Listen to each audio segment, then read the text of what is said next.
Defen, episode number 19. This is Vijay from Holland. We're from Belgium. And we're from Belgium. Do you want me to introduce myself too? Yes, go for it. And Carin from Cincinnati, Ohio. Welcome to the show, Carin. Welcome, Carin. Yeah. This is well organized. I thought I'm going to introduce you I thought I'm going to introduce you, but anyway, obviously, you don't need any introduction, so that's the nice part. So this is episode number 19, and obviously, I'm sitting in not obviously, but for most of the people, but I'm sitting in Holland, and we have a very nice spring day today, 17 degrees, so pretty hot day for us. And Vijay, can I just stop you? Yeah, because talking about the weather is it's the absolute kind of zenith of boredom, So exactly, that's why I want to start it with zero, and then just take it to. That's why we're taking it off from zero. Go from absolute boredom nothing to talk to a bit less boredom. Is that what you're saying? Yeah. Exactly. That's why we have guests here, because we both have nothing to talk about. So. Okay. Anyway, so weather was pretty good in Belgium as well. That's actually a very good point. Yeah, the sun is shining. The flowers are coming out, and I just wanted to point out this is the first episode in the spring. That was my whole idea, and then you basically ruined it by telling everybody that we have nothing else to talk about. So anyway, good times. Yeah. So I'm sorry. Welcome to the show, Carin. So first, can you please introduce yourself? How did you? What a pro! How did you start with programming and everything? Oh my God! Yeah, how did you start programming, Carin? Straight away into that. I thought we'd get. Come on, Carin. What's the weather like in Cincinnati? This is awesome. This is really fun, actually. Wait a minute. You do realize that this is why we don't do live shows. This is a live show. Jesus Christ. Okay. Right. Okay. So starting with the weather. Yeah. Yes. then we'll dive into how you started programming. So the weather today in Cincinnati, Ohio is pretty nice, pretty cold, but there are some flowers out, so they'll probably die right now. that was quick. It's a really morbid beginning. Look, it's like spring over here, new life, and it's death and morbidity in Ohio. Yeah. To all the people who are listening to Defen, we know that you listen to this show to hear about weather. So we just want to make sure that you're on top of this information. Yeah. So sunny in Holland, sunny in Belgium, flowers are dying in Ohio. Yeah. That's pretty much it. Moving on. Let's talk about some Clojure now. I think we should talk about at least a minute of Clojure, then we can come back to weather again. Yeah, definitely. So I think the great things are happening. Oh my God, where are you going with that? Seriously? No, sorry. Okay. Let's switch to serious interview mode. Carin, get a breath here. It's like the Opie and Anthony show, isn't it? Have you ever heard that show? Opie and Anthony. Which one? Total fucking chaos. That's what this is descending into. Right, okay. What, descent? You're going to get me starting laughing, and I'm not going to be able to talk at all. There is no descent. We were already there. We were trying to rise above it, Exactly. I mean, you're acting as if we have started without any chaos or something. There is no fucking way. This has been shit show from the beginning. Yeah, but you're trying to bring some order with the weather, which I appreciate. That's true. Yeah. Having a consistent topic we can all get around. No possible disagreements or controversy around that one. Okay. We can talk about climate change and let's shit. Let's not go with Carin about computing now, because people can. Yes. What about this Cognicast stuff? I mean, this is the professional. We're just like in awe now, Carin. Because you're now in the big league, aren't you? And your sun is shining down upon us. I've recorded a couple episodes. I don't think I'm really an expert at it. All right. Look, they gave a wrong envelope at Oscar, so there is no fucking way we can go worse than that. So But goodness. Anyway, so Cognicast, I hear it is pretty amazing. I mean, I don't listen to podcasts, so I'm like one of the best guys to make podcasts ever. So. Yeah. They don't normally go like this, in all honesty. Most podcasts don't go like this. So this is, it's fresh. That's what keeps it fresh. Knows nothing about podcasts or Clojure, actually. He's never had a language until he wandered off the streets in his Clojure days, looking for a kind of bit of warmth. And look, somebody told me I should just sit and speak into this thing. I don't know what you're talking about. Anyway. All right. Okay. At least I can speak English. True. So. Okay. Cognicast, 2 episodes. Is it like you took over Cognicast or something? Craig and Dara left the show. Well, he left the company and he moved on. But so now we have 3 hosts. So I'm one of them. And then Stuart Sierra is another one. He's great. I mean, he trained in like performing arts and theater. Right. Before he Holy shit, okay. I mean, we're competing with pros now. But he's great. At one of our... at one of our get-totgethers for Cognitech, he gave like a unsession on like using your theater voice, and this is like I totally can't do it, but if somebody that's been like trained in the theater, like all of a sudden one minute they could be speaking just normally, and then the next minute they've got this booming projecting voice that goes everywhere. Wow. So he's definitely got that. And then Timothy Baldridge is the other host. And we found out the other day, we asked around kind of informally, what's the strangest job you've ever had in your past life? And he actually was a radio announcer at one point. Wow. I know. He's got like one of these voices. So I'm just happy to be there, quite frankly. Okay. I hope you're not regretting being on this show now. They're like performing arts and radio announcers. You say that, though. I still think you're the best out of the 3 of them. So... Oh, you're so sweet. Actually, I mean it. They're terrible. Yeah, I think they're really disgusting. You're great. I might not say that when they come on, but for this one, you're definitely the best. He listens to the podcast, so he is very qualified to give that opinion. Actually, I listened to the last one with Timothy, where they talked about this guy who was talking about Elixir, and that was actually really good. It was really good. So, great discussion, that one. But what the hell? Talk about Clojure, people. This is... Yes, okay. What I liked about it was that they started off by saying, this Elixir thing, what, but it's like Clojure because of protocols, and, it's like Clojure because of this, like Clojure because of that. Yeah. I wanted to do Clojure, but I liked Erlang. Anyway, so it was good. Yeah, it was good. I did listen to it. Yeah, so how long have you been doing this podcast now? Oh, this is 19th episode, so I think it'll be almost 1 year if we meet again at Dutch Clojure Day. Then essentially we started somewhere in May, I think, first episode. Oh, wow. 2 months. So we avoided seeing each other physically for almost, wow, that sounded pretty bad. Anyway. Okay, I mean in person, meeting in person for almost until Euro Clojure, I think, and then later I met Ray. I went to so Ray basically lives in nowhere, in the middle of nowhere. Don't mention it. Don't discuss this. My whereabouts is obviously are unknown, nobody in a safe house in Belgium. I think he has written enough code in his life. So he doesn't want to be found anywhere. Remember that if you write bad code, don't leave traces, so people are going to find out. But I think it's been almost a year, and I think so. We were very consistent initially. Like every 2 weeks, we started recording one show, and this year we have been slightly lazy because apparently it seems he's busy growing his beard, and I'm busy baking bread. But we're going to get into rhythm pretty soon. So yeah. Baking bread. That sounds good. It's a fun thing. But it's been a fascinating thing. There are lots of people who are, lots as in like plural, like at least 2 or 3, I think. They tell us that it's a very nice show. So,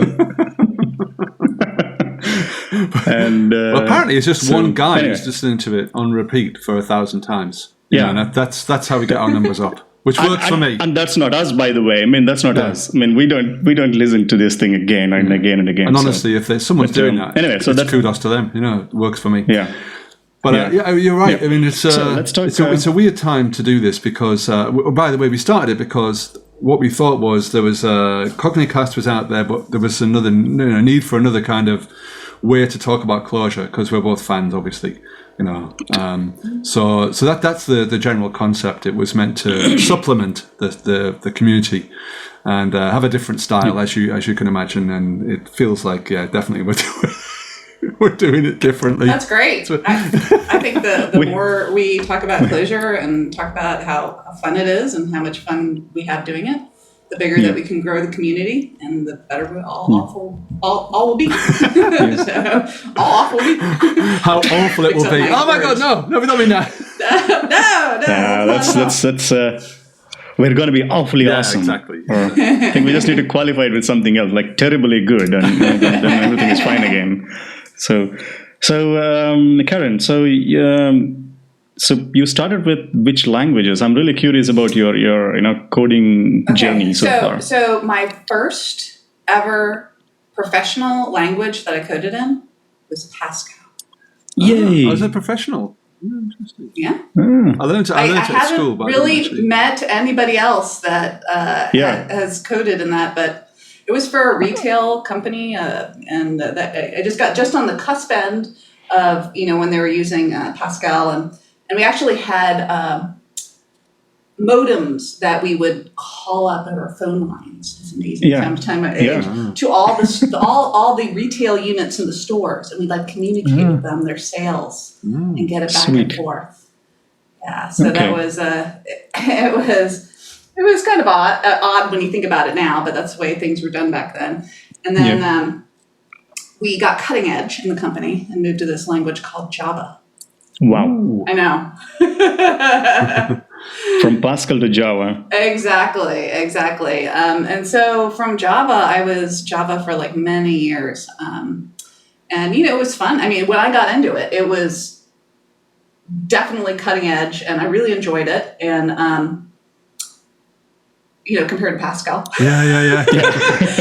Of course. It's a big step up at the time. Write once, run anywhere. She really shook up the industry. Yeah.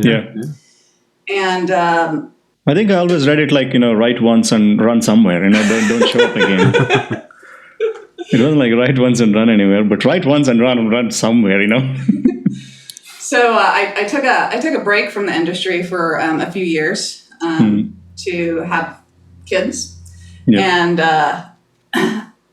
when I left, I was still writing my Java code in some horrible text editor, right? I mean, I'm not Emacs because I didn't know Emacs at the time. I was, I was just some sort of weird text editor that I can't even remember anymore. Was it Visual Age for Java or something, that kind of shit? It was even before IDEs. They had no IDEs, right? So then I come back to work, and all of a sudden there's this thing this massive Eclipse thing. Right. I'm like, what the heck is going on? so it kind of it took a little bit of getting used to, but I got the hang of it and moved to IntelliJ and continued on my Java career. Yeah. And then I kind of met up and I got hooked up with these user groups that weren't really a thing. I mean, back in before Meetup, I mean, it was really hard to get people organized. And then it seems like there's this point where community started to grow. And, I kind of got hooked up with these Rubyists that seemed really, they're really nice people, really cool community. And the thing that I really liked about it is they really hooked into the joy of programming. That programming can be fun. It can be enjoyable, productive. It can be a truly joyful experience. So I was obviously drawn to that. Yeah. And so then I kind of fell into Ruby. And still doing some Java too. Okay. And then I decided that I wanted to experiment with functional language. And there were kind of two choices at the time that I was going to look into. I was either going to look into Scala or Clojure. And Scala at the time seemed a lot more, you could get a job in Scala. If I wanted to be really just thinking pragmatically, maybe I could just look at Scala because I guess they had the I think that's VJ's perspective actually as well.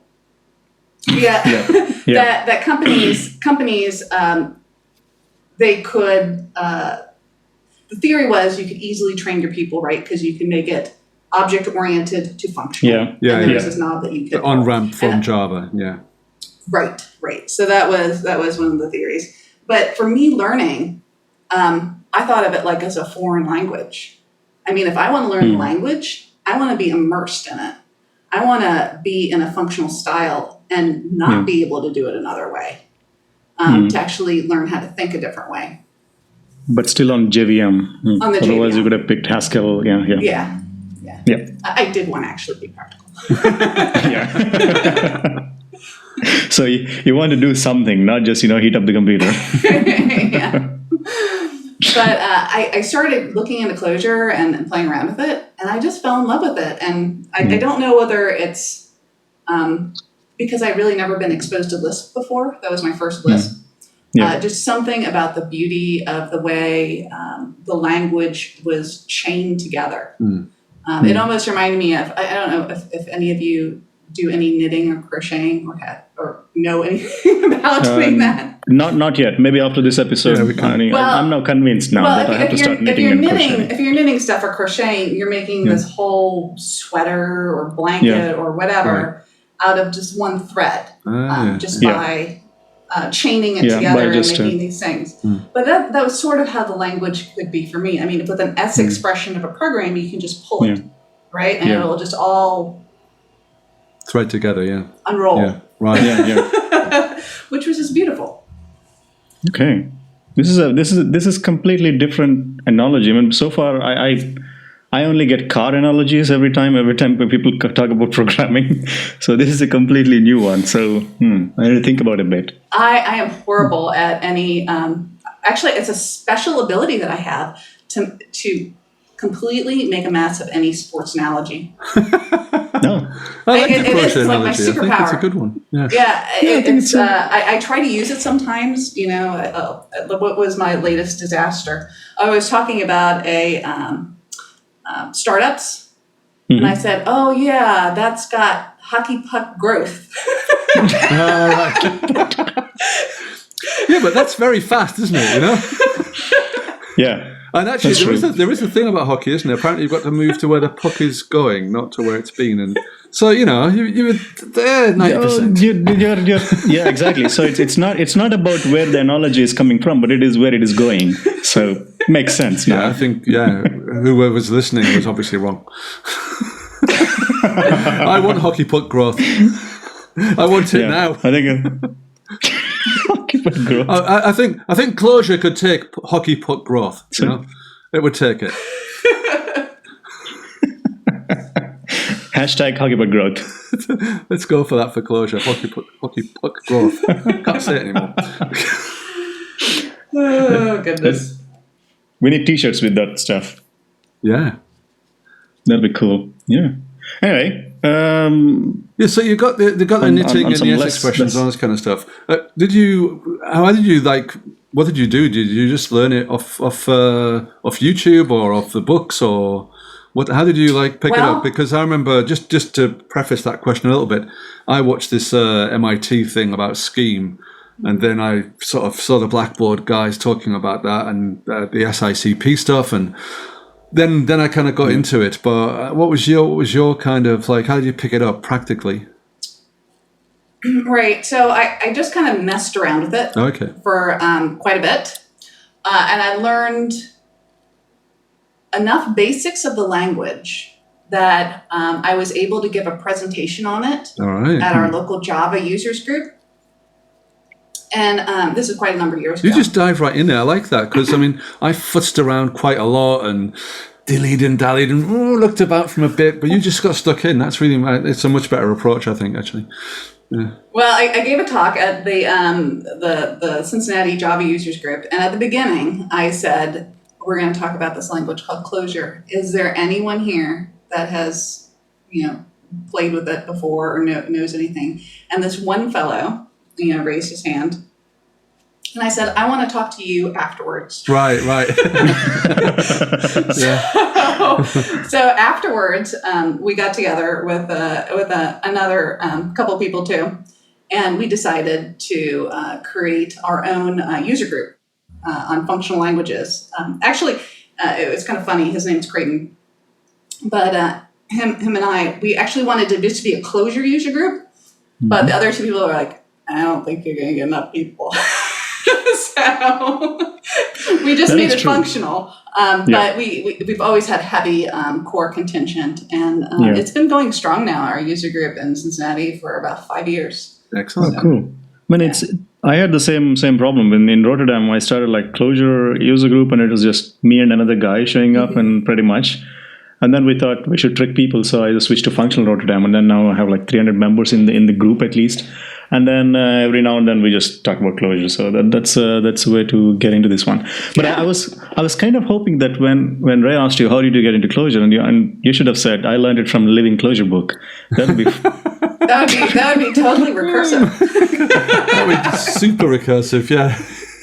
Exactly. That's like I went into the future and I got this book and I came back and then I started reading from that book. That's a good book, by the way, to learn Clojure. You could have said, I really wish I'd had a book like Living Clojure. No, I have to give shout outs. Part of Living Clojure is dedicated to like doing some real foreclosure problems. And for listeners who don't know what that is, a foreclosure is a website with the number 4 and then Clojure, not really about homes or real estate at all. But that is called out because when I was first learning Clojure, I wanted to have like a real project to work on.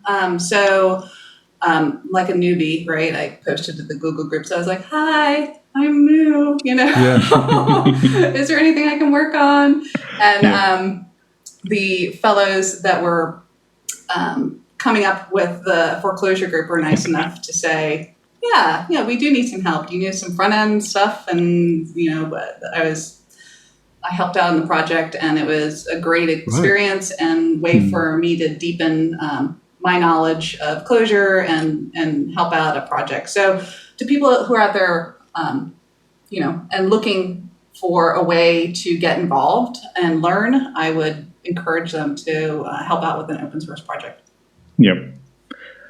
So, what kind of projects did you work on using Clojure so far? Oh gosh, well, I've done consulting most of the time. I have worked for a start, doing the Clojure stuff, but I like consulting because really you get a broad experience. So I've used it on startups. I've used it on like huge, Fortune 500 companies. It's really successful everywhere. So, my most recent couple projects have been startups, and another one was for a game company. So that's a fun one too. Cool. But I really enjoy it. As far as development experience and joy of programming, since I've been with Clojure, I haven't really looked back. But you're working for Cognitect remotely, right? When you're so how does it work? I mean, do you travel a lot to go to the when you're consulting, or it depends on the client. Generally, of course, when you're kicking off a project, having high bandwidth conversations in person are useful. So that's when we would travel and get together. But most of the time, I work very productively from home. I have like a great, monitor set up. I've got an office, I don't have any commute time, which is nice. That's true. So. And so because you talked a lot of companies which are using Clojure for, of course, in production and everything. So, do you have any insight on what kind of challenges that they face picking Clojure? Because most of the time when you hear like people picking Clojure, it's always like, oh, we can't pick it because it's not popular. We don't get developers, and there are lots of reasons that people come up with. Right. So that's the biggest thing that I'm sure that you've heard too, right? Yeah. It's a catch-22 though, isn't it? Yeah. Right. I would say the easiest way to approach that is to enable your company to have remote people. Especially since in my last 2 engagements, I've been working with startups. If you're a startup, I've just seen it work so well to have it just start out as distributed. You can hire whoever you want, and it doesn't matter where they are. And you don't have all the costs associated with having a fixed location that you don't know whether you need that yet. And it just, I've seen so many startups excel using a distributed setup. And in that, Clojure just works great. There's plenty of Clojure developers that can just work remote from anywhere. What do these guys? Sorry, go on. Yeah. I was just going to say, what do these guys? Assuming that they can find people. So what motivates them actually to say, I do want to use Clojure? How do they find it? How do they say, this is the thing? Clojure is the thing which will move the needle for me in terms of programming languages. Is that because I guess that they have to have that motivation, because it is an unusual choice still today. Let's be honest, it's not a totally mainstream choice. So, what is the kind of thing that moves the needle for these guys? I think once they hear how productive they can be in it, and also with the Datomic stack, really, I think as Clojurists, we really don't talk about. We're kind of like humble people sometimes, and we don't get out there and we talk about the incredible advantages that Clojure gives you. I talk about the Node people. They're going on and on about single language, client server, etc. But we have that. We have that with Clojure. We have that with Clojure Script. You can share code across both of them. We have a compelling story adding Datomic in the stack, and it's just. If people are open to listen to the advantages that Clojure gives you, especially to move fast and build sound software, Clojure wins hands down. And usually I see these companies they've talked to somebody that's kind of let them in on the secret, right? It's like a secret. It's like, if you want to succeed, you should use Clojure. Right. Yeah, exactly. Okay. And is it the immutability thing, do you think, in the end? Do you think that's the key thing? Because that's what always strikes me as the ultimate weapon. Yeah. Definitely. Get the Paul Graham Lisp is the secret weapon, and then combine that with immutability and the JVM, and it really, to my mind, it's the killer stack, and I wouldn't trade it for anything. Yeah. So speaking of stack, so what kind of libraries and things that you see in the wild when you go to these consulting gigs? Yeah, well, it depends. You can tell I'm a consultant, but someone's like, it depends. Yeah. So you're not forced to use Pedestal then. Well, I like Pedestal. I've definitely used Pedestal successfully. I'm using it on my current project, so it's very powerful. Right. But there's a lot of good tools and libraries out there in Clojure land. So So are they mostly web related things, or the project that you work on, or did you work on any desktop, or I don't know? Yeah. Of course not mobile, maybe the game editor that I worked on was actually Java FX based. Oh, okay. Which was kind of interesting. Interesting. So, yeah. So, but for the majority of the things are usually, if you're just working on server side stuff, plain Clojure, Yeah, yeah. Or, if you're working on web stack stuff, then you're going to have Clojure on the front end with some sort of usually like React framework, and then like pedestal ring. Okay. And so how deep is the penetration of Datomic everywhere? Because every time Datomic comes in, we keep saying, okay, this is really awesome because it has a different way of looking at the data with time component added in, and immutability again. That's the other huge benefit. Yeah, exactly. Like keep appending to it, but the thing is.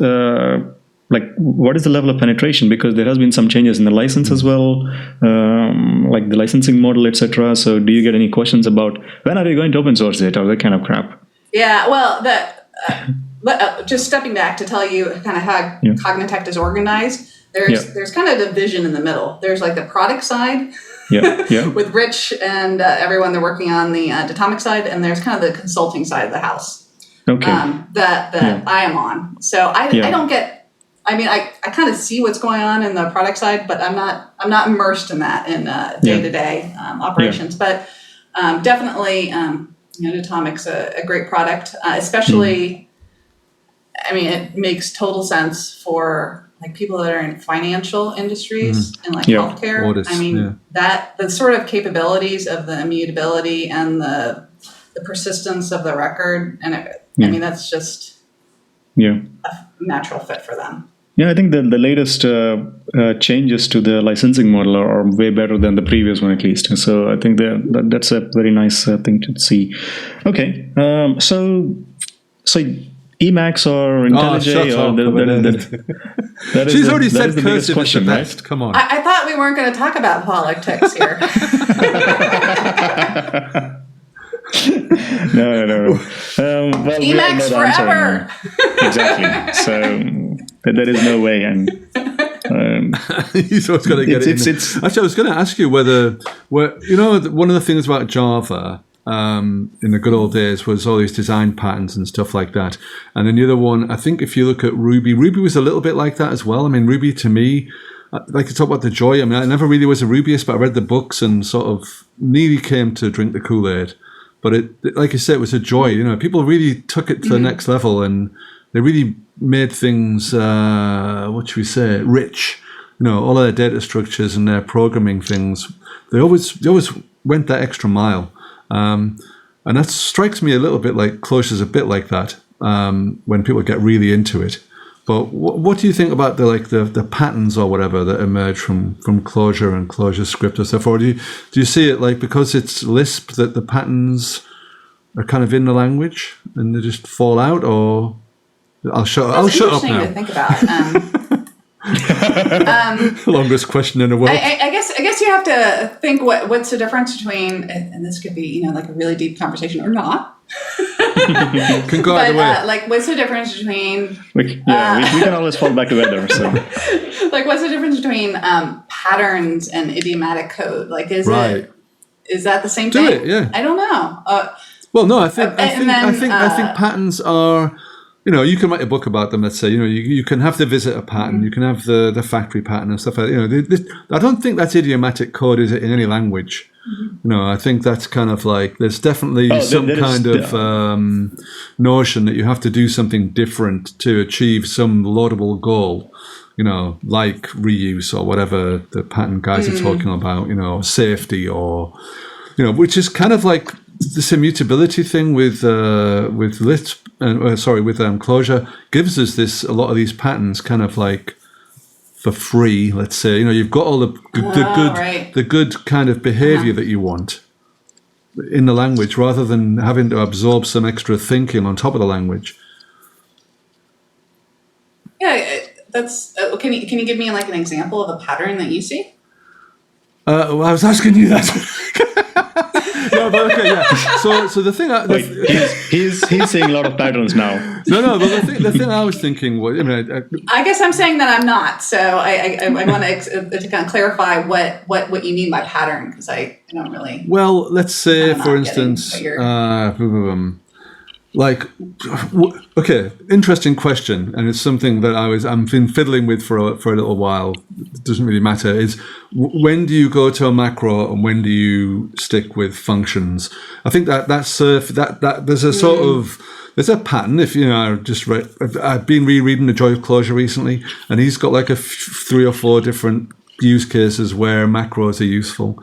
And I don't know if that. I have never really used macros. I've started to do some recently for fun, but what that seems like there's a kind of pattern there where macros would fit into it where functions wouldn't, because functions would fit 99% or 97% or whatever.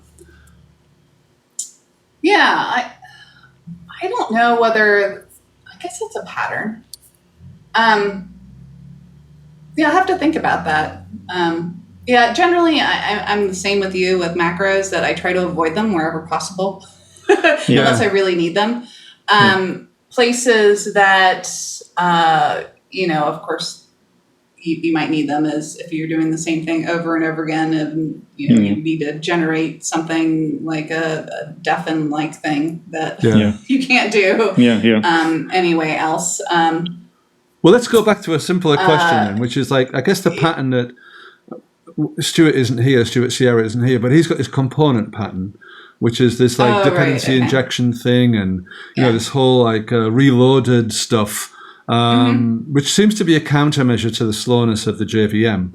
But then built on top of that, there's all this other goodness that is about, I don't know, order in the dependencies and stuff like this. So maybe it's probably more of a concrete instance of a pattern. Exactly. We see a kind of quite a lot of different libraries coming around with that pattern now, mount and system and stuff like this. Yeah. So it's. I think that's one of the strengths and maybe weaknesses too of the Clojure community, that there are so many different ways to go about doing things that. And it seems like we're not real opinionated, right? Yeah. We're not like, yes, you must do component. Yeah. This is the way to do things.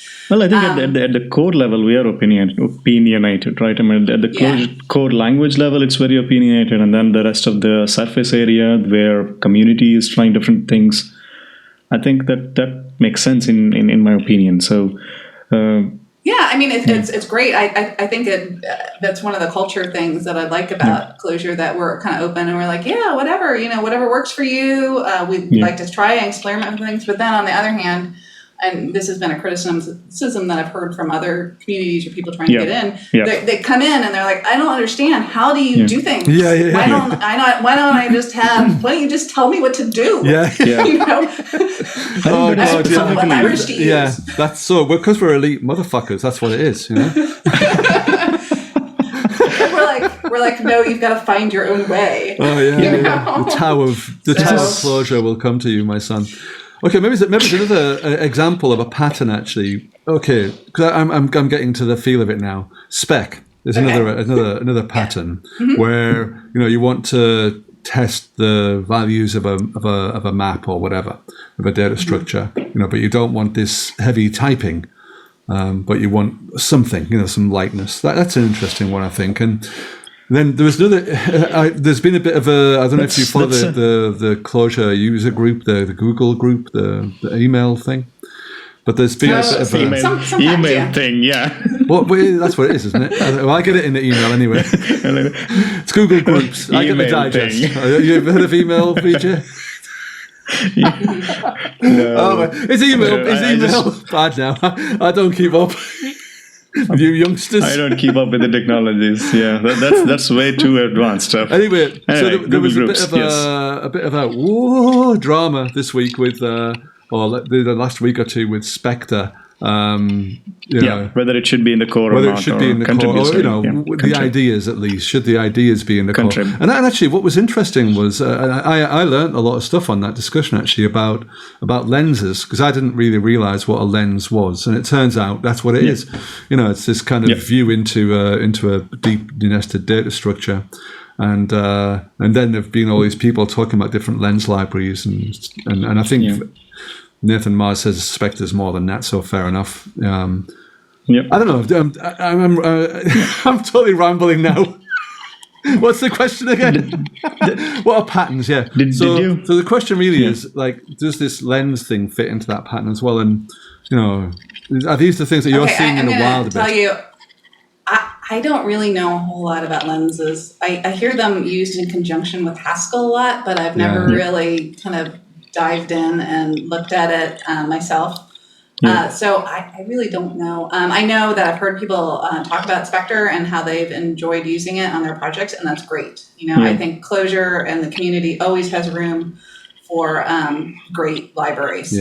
I haven't personally used it myself, but I haven't been using deeply nested data structures. And if I come to a point where I'm needing that to solve a problem, I'll definitely take a look at it.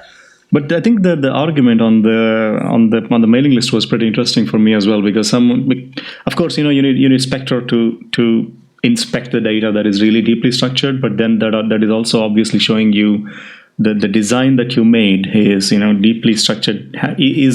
Then if you take a step back and then think about having a deeply structured data.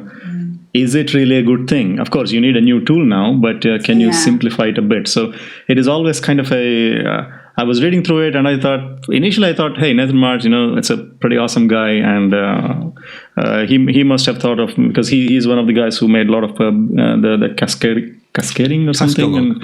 But I think his argument is that there's data out there in kind of like legacy databases or legacy systems, and that's what all these big data systems like Storm he made, didn't he, as well?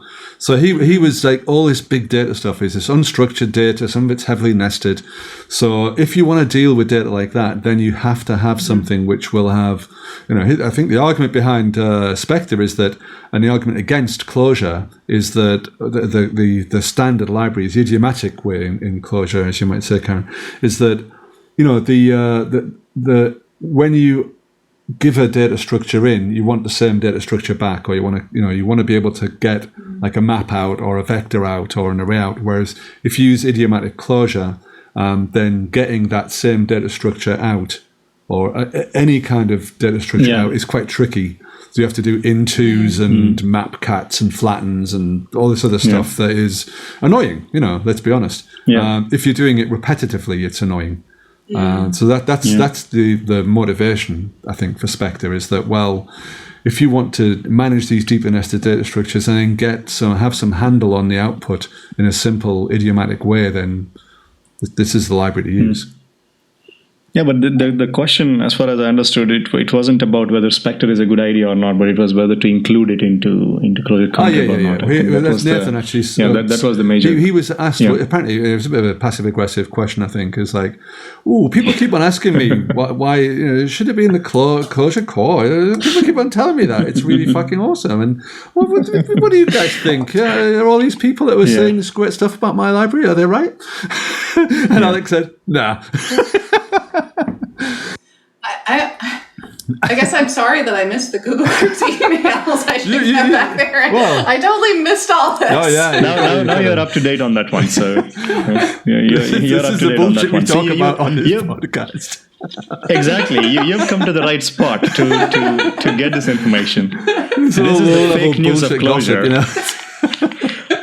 We're like Fox News of Clojure. We decided that already. So. Anyway, highly opinionated. Let's stay with Spec a bit. And so you gave a talk at Euroclojure as well, using Spec for self-healing code. I am a huge fan of Spec. Definitely. Yeah, can you give us some insight on about that whole idea of self-healing and then using Spec for it? Before you go there, before you go to the self-healing bit. Are you starting to see Spec out in your consulting bits and pieces as well? People are doing so I have to tell you this. So the last startup I was working with, they were using it in an extremely clever way, and I've seen it now at some other startups, and I think it's a great way of doing things.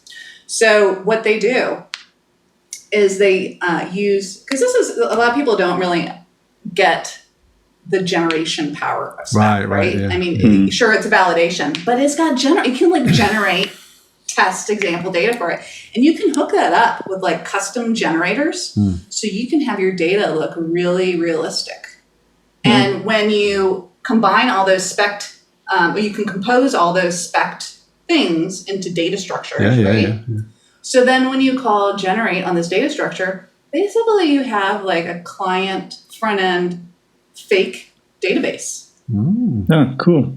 So what I've seen people doing is, especially in startups where they're like building MVPs and they're trying to be lean and trying to build the least thing that you can get feedback on, right? Yeah. Right? The smallest thing that you can get feedback on. They take the single page app, spec out the data with Clojure spec, use it to generate fake data. So that way you have something that's kind of client only and the features that you want that the product people can then take and get feedback on, prove out that whole schema. Do you really need that piece of data? Is that data like not important like you thought it was?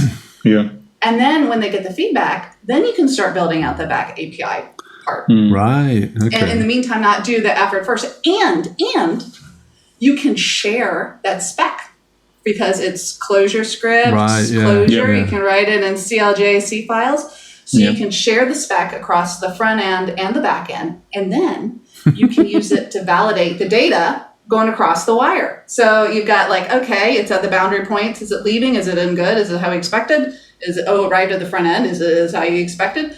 So it's just an incredibly smart way to build things. You're banging the desk, by the way. Yes.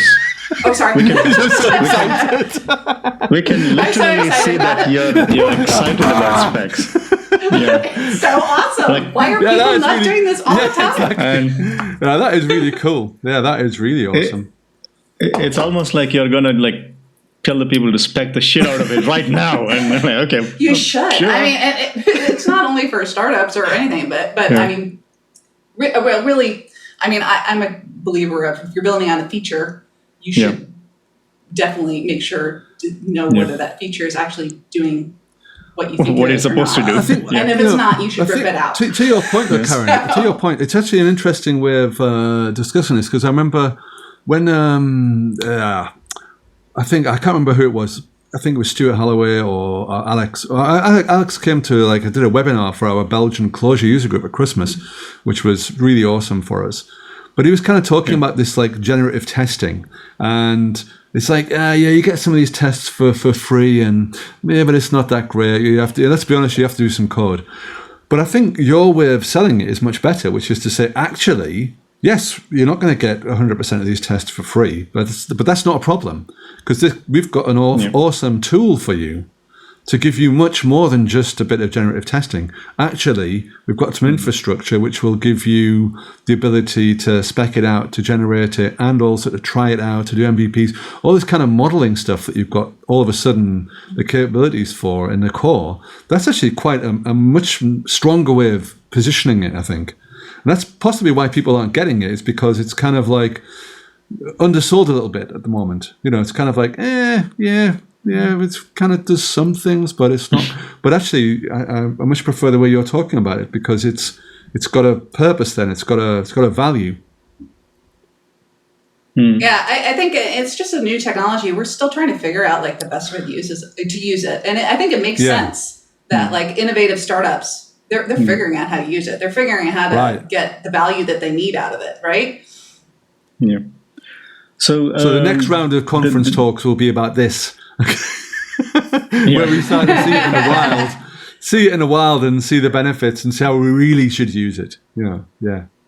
Right. So awesome, yeah. And then specs and the self-healing stuff. So what is the self-healing thing about? And you as I was pointing out, you were there at the Clojure and then you were talking about self-healing code. So what was the idea behind it? Yeah, so it's just kind of another example of me trying to learn things, and then I was interested in genetic algorithms and how they all work. So I started trying to mess around and trying to make them with Clojure. And this is around the time spec came out, and I started thinking, hey, you could use spec. You could spec this shit. Combine this with this, and it was just an experiment. But it was fun, maybe useful for somebody. I kind of like to float ideas out there and see if somebody might be useful to somebody in some point. But yeah, I think still we have a ways to go in figuring out ways to apply spec. There's this really cool deep learning library that is now, it's almost to release 1.0 called Cortex. Yeah. I saw a blog post that was my next point. I was about to ask you, like, you were doing that. Was it a Kaggle competition or was it cat dog thingy? Yeah, I don't remember cats and something. dogs. Yeah. So you're using Cortex to do the deep learning and then identify the things, right? Yeah. So this is the other point that you'll probably hear me talk about, or I get a rage, depending on my mood. Yeah. But it's the whole, like, Python has got a lot of mind share. Yeah. On the whole AI, like, deep learning space. Yeah. And that makes me mad. Yeah. It really does. Yeah. Because I have a deep belief that, Clojure would just be so much more effective. And I just got done doing this, it's called like Fast AI, but it was called Practical Deep Learning. It was a great course. Wonderful. It told you, it's a focus about Kaggle competitions. Kaggle, for those who don't know what they are, they're data science based competitions where you do things like they give you a big data set of cat pictures and dog pictures. And your job is to train up a model on their test set. And then you submit your results, and they score you. And there's like a leaderboard. And it's really a great community. And they've got they pushed the bleeding edge with those competitions. It's getting people working on the same data set and pushing the results. It's not just cats and dogs. I mean, it was like hotel reviews, and just to clarify to the people who are listening. Oh yeah, they had like what was one competition? There was like State Farm distracted driver competition. Yeah. So it was classifying the drivers, whether they were talking, texting, paying attention to the road. There was one that was just for the nature conservancy, I think, but it was all the boats have footage of all. Of what fish come on. So it's the job of the machine learning algorithm to identify the fish, and this is in an effort to automate making sure that there's not overfishing in areas, and that they're fishing the wrong fish, that sort of thing. And they have various health related ones too. There is one looking at CAT scans as well. So it's a really interesting. Do they have community. dog scans as well? Yes. Not yet. Sorry, okay. I'm pretty sure there were dog scans as well. Serious point. Yes, back to cat scans. Sorry. But I mean, the whole thing is Python, right? So and I could do the code in Python. It's not that different from Ruby, but just the difference of moving from immutable, functional, beautiful language like Clojure to Python. Moving back, it's just like, this would be so much better if we could do it in Clojure. So I am totally supportive of the Cortex team library for trying to develop a Clojure first library so that we can do stuff like that. And I think, and this is where spec comes in too, and maybe the potential of it. They're talking about incorporating some spec into their network descriptions and layers descriptions. But once you spec the S out of things. Yes. It's okay. I mean, we take care of all the crap, so no problem. But then, what stops you then from using the generation aspect of it you can just generate these different network structures. And then if you generate different network structures, assuming that you have enough computing power, you could do these things like having, the generated deep learning infrastructures, and maybe, we can find a better infrastructure to do classification for whatever. Cortex is essentially deep learning thing, right? I mean, Right. I work in big data stuff, machine learning cool. things, Nice. for fraud detection. So we use Spark and other things right now. So cool. the thing that bothers me with Clojure is that it's not just when you enter the big data space, when you enter the machine learning space, it's not just the language anymore. It's just the libraries, it's the tooling around it, and it's the security, it's compatibility with HDFS, all sorts of you need to buy into the ecosystem. And I tried looking into because initially it was basically statistical stuff that we're going to do, all the standard stuff like classification and clustering and these kind of things. Very, very, very primitive machine learning things. But even for those things, we don't have good libraries in Clojure. So that is one of the biggest, challenging part of bringing in Clojure as part of this thing. So maybe that from data from ETL job. For ETL, we already have very nice story with Onyx, right? I mean that's already done. And then the next part is the distributed computing. I mean there is no coherent story with Clojure. I mean everybody either goes to Spark or Flink or something like that. And then on top of it, algorithms. Okay, Spark has Spark ML, and if you want to use other things like H2O or something, you can use them as well. And then the user side of it, you need a notebook, and the notebook, Python guys are way ahead with Jupyter. Yeah. And so that there are of course, I think but ProtoRepl might be able to help source. you, for instance. I think there are some things like ProtoRepl and stuff like that, which exactly. Which could, but these things need to be RepL, yeah. Yeah, but these things need to be put together. So I really like that you're putting your weight behind it, and I like that I saw your blog post with Cortex and Cortex and Kaggle things. I was like, okay, I should play with this thing too a bit, because so far I've just been using Python or Spark essentially. And also the data scientists, the people that I'm working with, they're very familiar with Python. So it's difficult for them to switch to something else. So either they need R or they need Python. So, but it would be pretty awesome if there is a significant weight behind this effort. Then I completely agree with you that Clojure is one of the best languages to do these kind of things. Yeah. So I don't know, fingers crossed, but I feel like I'm back in that Java users group where I'm raising my hand. I'm like, who has done deep learning with Clojure? Right. Okay, raise your hand. I want to talk to you afterwards. It's the full circle. Beautiful. We should get together and do something. That's really nice.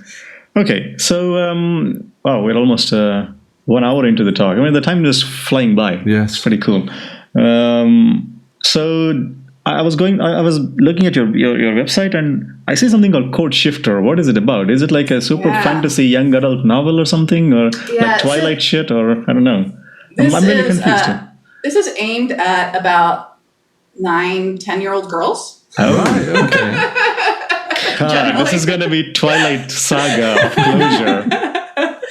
But it came about that my daughter at the time was super into reading Hunger Games, Divergent, all the kind of things that are going on there. Yeah. And I noticed that there were never any girls doing programming, or if they were, they were the hoodie variety.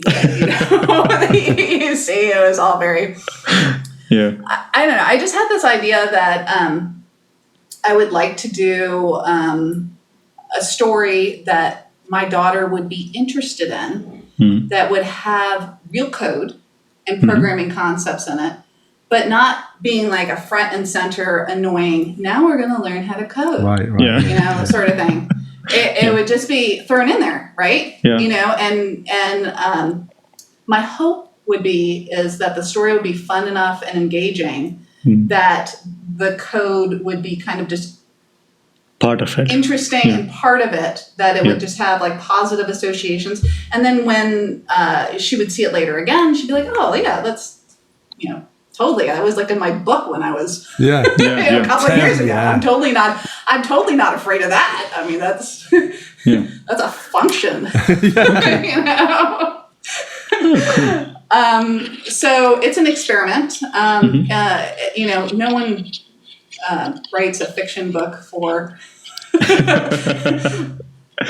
for a living, for money or anything. Exactly. Like that. Well, I thought you J.K. never know, Rowling has done all right though. Exactly. That's what I was saying. I was about to say, like, you never know, and then.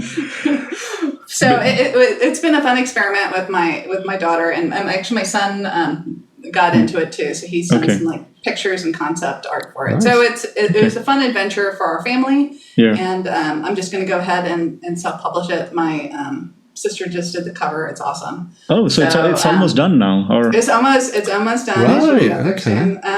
Cool. So if people are interested in it, they can definitely purchase it.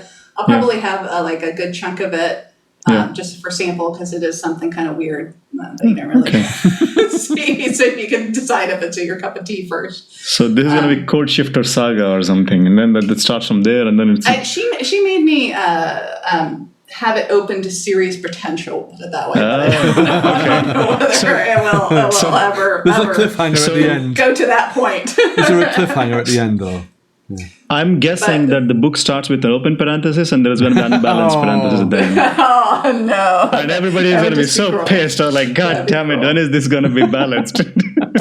But in my wildest dreams, it would get popular. And then at the Clojure conches, there would be like these sea of like 9 and 10-year-old girls coming in and being like, Clojure, we love you. Oh, that's a good dream, though. That is a good dream. There'll be like people standing in the queue and then wearing, I don't know, the symbol of Code Shift or something. I don't know. Yeah. And then a keyboard with just parentheses keys and nothing else. And that's going to be awesome. Anyway, I mean, I didn't, when I was reading the description, I thought it was just an idea or something. I didn't know how far, I mean, you were this far. So, so congratulations on writing that. So, I think, so do you have any release date or something for this one, or? Soon? No, it's just a matter of getting all my parts together and sometime this year. Getting my free time on the weekend. Fair enough. So soon. Yeah, of course. Yeah. That's very, very nice to hear. And it's like speaking to a Renaissance woman, really. I mean, author, technologist, scientist. It's so many things, Drone programmer. Yeah. And genetic stuff, and and then you're so fluent about weather. So it's like the whole. Did I tell you I'm getting new chickens in a couple weeks? You can tell us that. I didn't mention that. Yeah. So this What's wrong with the very old chickens? exciting. Well, they get eaten. Oh God! That's death again. Sorry, we don't understand the concept because this is a vegetarian podcast. No, we don't eat them. All right, okay. The wildlife does. All right. So we started off with a flock of about like 15, and now we're down to 4 because Wow. Hawks get them, raccoons get them. Wow. It's wildlife. So you're in the middle of nowhere, also, basically. Well, we have enough space to have chickens. But I didn't tell you the exciting part of the chickens. So the exciting part is I'm splurging and getting fancy chickens from this mail order place. Oh, yeah. Okay. 2 of them are extremely fancy. They are lavender, purple chickens. Purple chickens. Wow. So do they give you purple eggs? Is that the idea? They get pink eggs. Pink eggs. Yes. Ah. Holy shit, live and learn. Okay. So you said a mail order. I mean, it seems a bit weird. I mean, they literally UPS drop them off. They do. Yeah. They do. All right. Okay.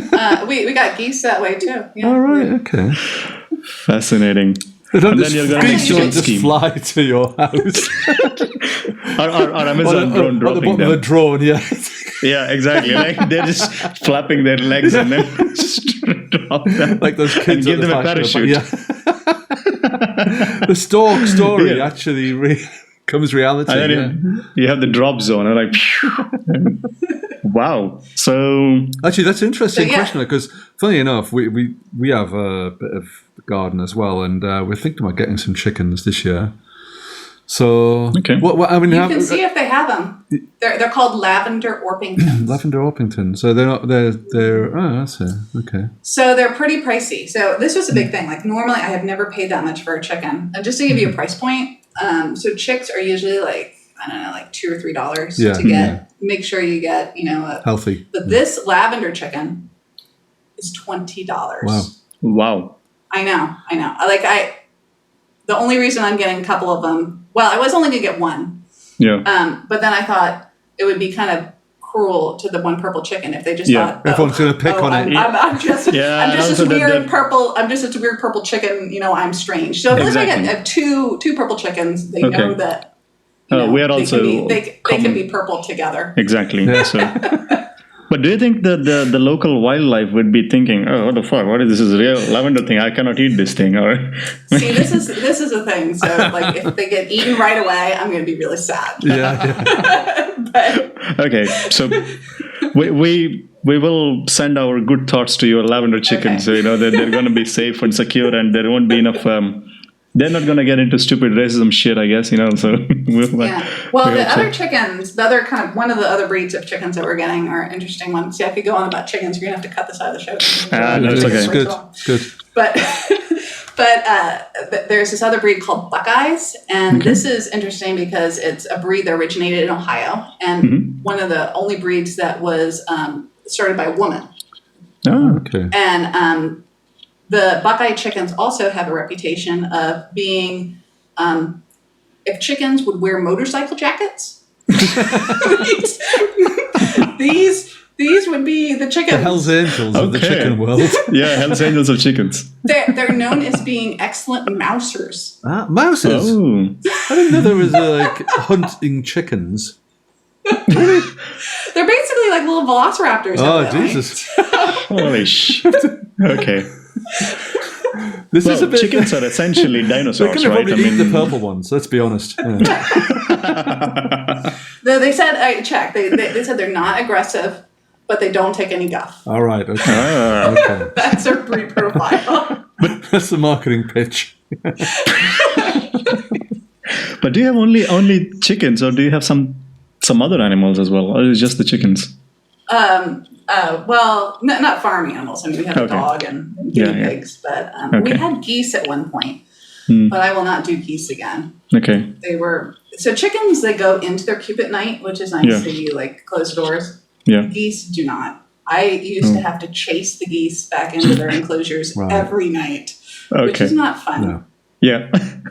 If there was videos of me, I'm sure it would. Okay. So 2 takeaways from this podcast. Yeah. Use spec and get purple chickens. Yeah. Not necessarily in that order. Exactly.